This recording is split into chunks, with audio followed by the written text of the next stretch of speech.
She walked into that room, and she didn't rush. She didn't flinch. She didn't even blink.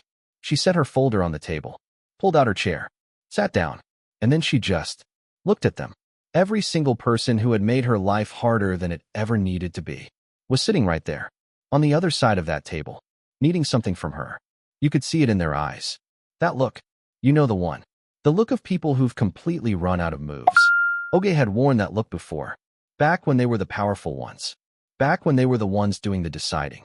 She folded her hands on the table in front of her, and the corner of her mouth just lifted, because she had been waiting a very long time for this morning. But to understand why this moment meant everything to her, we have to go back, all the way back, 20 years back, to the day she first walked into their building. Young, hungry, and about to be underestimated in ways she couldn't even imagine yet. And if a story like this is already pulling you in, tap that subscribe button right now. Yarnborn drops powerful stories like this every single week. Don't miss the next one. Now let me take you all the way back to where this began. Her name was Oge. Oge Ose. She grew up in a Badon, middle-class family, second of 4 kids. Her father taught at a secondary school. Patient man. Her mother was a seamstress, up before sunrise every single morning, stitching fabric, building something beautiful with her hands. And from the time Oge was 8 years old, she told stories. She couldn't help it. She told them to her siblings at night, after lights out. She told them to her classmates, jumping up and acting out every character herself. She'd tell them to anyone who would listen. And people always listened. By 19, she'd already written 12 short films. Not one of them produced. Every single one of them extraordinary. She moved to Lagos at 23. Battered laptop, a folder full of scripts, and this huge, unshakable belief in herself that only someone who hasn't been truly broken yet can carry. She landed a junior position at Horizon Creative Group, one of the biggest media production companies in the country. She was the lowest person on a very tall ladder, but she was on it, and she was going to climb. Her first week, there was electric. The building, the energy, walking those corridors knowing that real stories were being made here, real things that would actually last. She got in at 7 every morning, stayed till 9 at night. She was pitching ideas in meetings nobody asked her to be in. She was alive, genuinely alive. And then, on a Friday afternoon, 3 months in, her manager called her into his office. His name was Director Bankole. Tall man, immaculate dresser.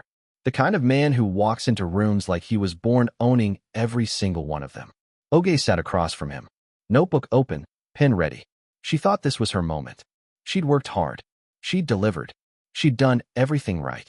Instead, he slid a thin folder across the desk, leaned back, crossed his arms, and he said, "Your ideas are raw. Your approach is rough. The way you carry yourself in rooms. It's not what we need at the front of our projects. You don't present like someone who belongs at this table. Oge, go and work on yourself. Come back to me when you've polished yourself." She sat there, and she nodded, thanked him, picked up the folder, walked back to her desk, and just stared at her screen. For a long time. She didn't cry. She wasn't even angry. She was just confused, because what he said didn't feel like feedback. It felt like a verdict. And Oge had been raised her whole life to respect verdicts. What she didn't know yet, what she couldn't have possibly known in that moment, was that Director Bankole had just made the most expensive mistake of his entire career. 3 years passed. 3 whole years. In those 3 years, Oge did everything they asked. Every course they mentioned, she took it. Every workshop, she showed up. She changed how she dressed, changed how she spoke. She worked harder than anyone in that building. She made her whole team look incredible. She made Bankole look like a visionary, even though he'd nearly pushed her out the door before she ever got started. And she was passed over for promotion. Once, then twice. The second time, the man they promoted above her had been at the company for 8 months. 8 months. Oge had been there 3 years. He'd produced 1 campaign. She'd produced 11. That same morning, a senior executive named Mrs. Adeyemi pulled her aside in the corridor. Mrs. Adeyemi, 50 years old, always perfectly put together, looked like she'd never had a bad day in her life. She put her hand on Oge's shoulder, looked her directly in the eyes, and said, "Oge, my dear, you're talented. I genuinely mean that. But talent without the right credentials, without the right training, without the right connections, it only takes you so far. And honestly, I'm just not sure you have what it takes to get where you're trying to go. Squeezed her shoulder once and walked away. Oge just stood there, in the middle of a building full of people, completely alone, and asked herself the question she'd been too afraid to ask for years. Maybe they're right. Maybe I really don't belong here. Before I tell you what she decided to do next. Because trust me, what's coming changes everything. If this story is already hitting close to home, if you've ever stood in a corridor just like that one, if someone has looked you in the eye and told you that you're just not enough, subscribe to Yarnborn right now. Hit that bell. Every single week, we tell the stories they never intended for you to hear. Now, back to Oge. Because she made a choice that day, and it was the wrong one. She stayed. She told herself she'd stay until she'd built up enough to leave on her own terms. But here's the thing about staying somewhere that doesn't want you. It costs you something. Something deep. And Oge was about to find out exactly how much. The next chapter of her story came through the door in the form of a man named Chike. Chike Adora, new partner brought into the company. Younger than Bankhole. Smoother. Consultancy background. The kind of man who walks into a room and within 5 minutes has already calculated what everyone in it is worth to him. From the very beginning, Chike studied people, not because he cared about them, because he needed to know who was useful. And Oge was very, very useful. He came to her in his first week, called her the most talented creative in the entire building, asked for her opinions, gave her credit. At first, he started feeling like a real mentor, like finally, someone in this place genuinely got it. He told her she was wasted in her position, that she was the future of the company, that he was going to help her rise. She believed him. And honestly, why wouldn't she? She'd been starved of real recognition for years.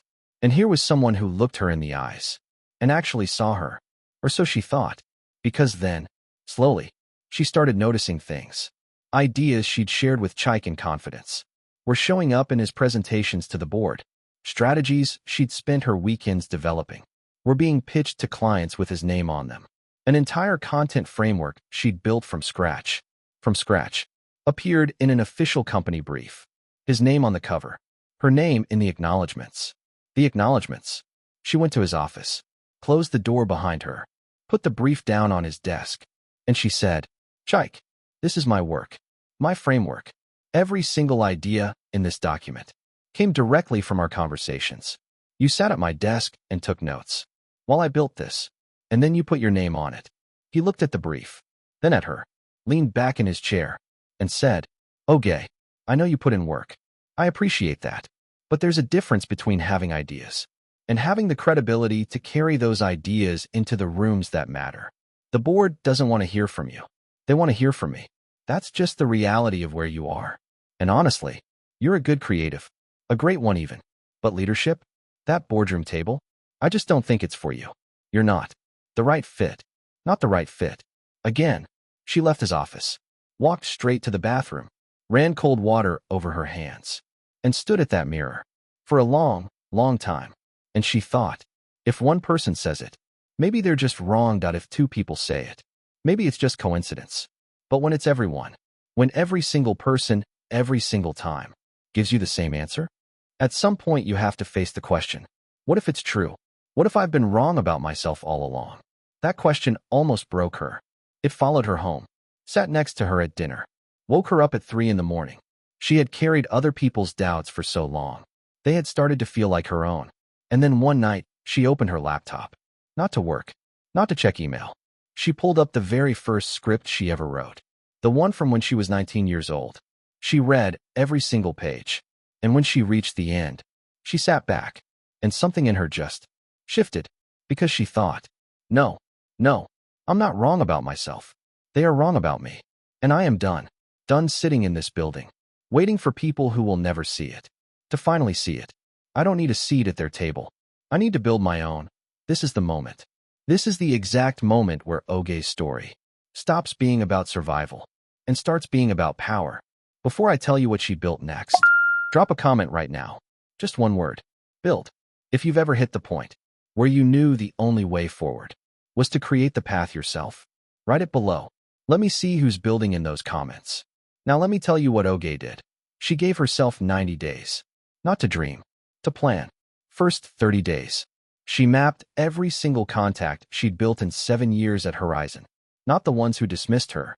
The ones who'd watched her work quietly from the side. The ones who'd pulled her aside after meetings and whispered, "That was your concept, wasn't it?" The ones who knew exactly what had been going on. Next 30 days, she built out a full company concept. She called it Meridian Creative. One principle: the best storytelling wins. No politics. No pedigree. No who you know. Just the work. Final 30 days. She wrote a pitch deck, and she'd later describe it as the most honest document she'd ever created. Because every single page was a truth she'd learned the hard way. She kept her job at Horizon while she built Meridian. 6 in the morning till 9 at night. 5 hours of sleep. Sometimes 4. She stopped going to events.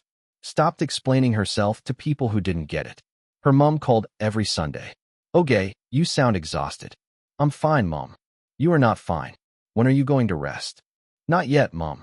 Not yet." Year 2 of building Meridian. She pitched to an investment firm. Declined. Year 3. Pitched again. Declined. Year 4. She pitched to 7 firms in 4 months. 6 said no. 1 asked for more information. She sent them everything. They called her in for a meeting. She sat across from 2 partners who had actually read every single page of her deck. Every page. The questions they asked told her. They understood exactly what she was trying to build. They made her an offer. 3 times what she'd even asked for. She didn't flinch. She shook their hands, walked to her car, sat down, hands on the steering wheel, and she cried. Not because she was sad, because the weight she'd been carrying alone for years was finally being shared. Over the next 4 years, she built Meridian into something extraordinary. Content that won. Content that was seen by millions. Content that lasted. Talent that had been overlooked and pushed aside everywhere else found a home at Meridian because Oge had finally built the company she'd always needed to exist. Meanwhile, Horizon Creative Group was falling apart. Years of choosing politics over talent. Years of rewarding loyalty over ability. It had taken its toll. Their best people were gone. Their biggest clients had moved on. A company that had once been untouchable was now desperate. Emergency board meetings.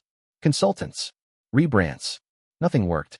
And then one day, a senior member of Horizon's board reached out to Meridian Creative, asking about a merger, a partnership, an acquisition, anything.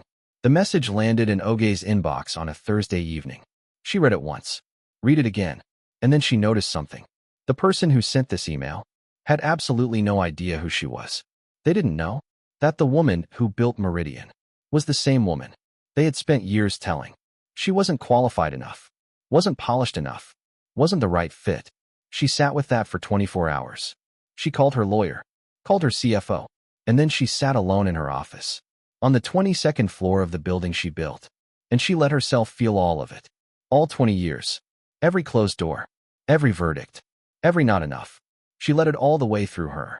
And then, she let it go. And she typed one word back. Confirmed.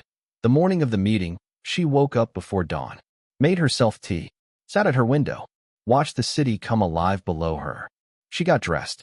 Not to impress anyone. Not to intimidate. Just to feel like herself. The woman she'd fought to become. She got there 15 minutes early. Sat down at the head of the table. And she waited. Director Bankole came in first. Older now. Thinner. He sat without looking up. Then Mrs. Adeyemi. Still perfectly dressed.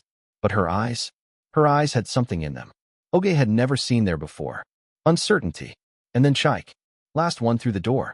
He was the first one who truly saw her. He stopped. Just for a second. Just long enough. And then he came and sat down. The room got very quiet. Oge looked at each of them. These people. The people who had spent years deciding what she was worth. And she said, calmly, simply, no performance at all. Good morning. Thank you for coming. I want you to know that my decision on this matter will be based on one thing only. Merit. Performance. What's right for the work and the people doing it. Nothing else. She paused, opened her folder, looked up one last time. Looked up one last time. I think you'll find that's how it should have always been. 3 months later, the merger was done. On Oge's terms, Director Bankole took early retirement. Mrs. Adeyemi accepted a limited consulting contract. And Chike submitted a formal application to join Meridian Creative. Oge read it carefully, sat with it, and wrote back. Professionally, calmly. Not one trace of malice. Thank you for your interest in Meridian. At this time, we don't feel you're the right fit.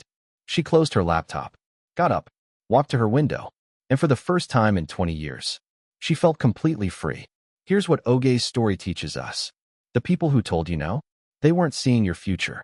They were seeing their own fears, their own limitations, their own blind spots. They were never the authority on your potential. They were just people with power they didn't earn, and fear they'd never admit to. Your job was never to convince them. Your job was to outlast them, to build quietly while they doubted loudly, to keep moving when they assumed you'd already given up, to walk into that room, not for revenge, but just to be exactly who you always were. And let that speak for itself. The table turns. It always does. If this story moved you, if it reminded you of something you've been through, or someone you know who's still in the middle of their own fight right now, share this video today. Someone out there needs to hear this story. Subscribe to Yarnborn for more stories of justice, resilience, and what happens when people refuse to quit. And remember, no one who counted you out gets to count you out. Only you get to decide that.